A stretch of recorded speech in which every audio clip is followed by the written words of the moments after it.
Is there black? That's a part of it, and that grows out of something else. You can't thingify anything without depersonalizing that something. If you use something as a means to an end, at that moment you make it a thing and you depersonalize it. The fact is that the Negro was a slave in this country for 244 years. That was a willful thing that was done. The Negro was brought here and changed, treated in very inhuman fashion. And this led to the thingification of the Negro. So he was not looked upon as a person. He was not looked upon as a human being with the same status and worth as other human beings.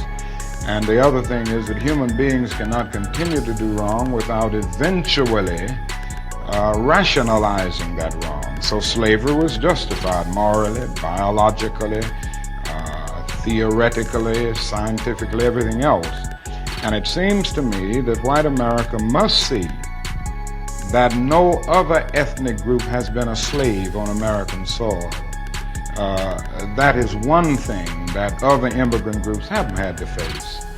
The other thing is that the color became a stigma. American society made the Negro's color a stigma, and that can never be overlooked. So I think these things are absolutely necessary. The other thing is that America freed the slaves in 1863 through the Emancipation Proclamation of Abraham Lincoln, but gave the slaves no land or nothing in reality, and as a matter of fact, to get started on. At the same time, America was giving away millions of acres of land in the West and the Midwest, which meant that there was a willingness to give the white peasants from Europe an economic base.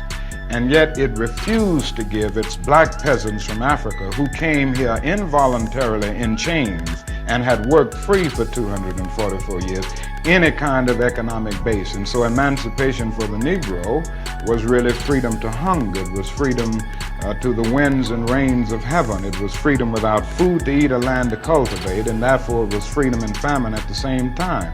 And when white Americans tell the Negro to lift himself by his own bootstraps, they don't look over the legacy of slavery and segregation. I believe we ought to do all we can and seek to lift ourselves by our own bootstraps, but it's a cruel jest to say to a bootless man that he ought to lift himself by his own bootstraps. And many Negroes, by the thousands and millions, have been left bootless as a result of all of these years of oppression and as a result of a society that deliberately made his color a stigma and something worthless and degrading.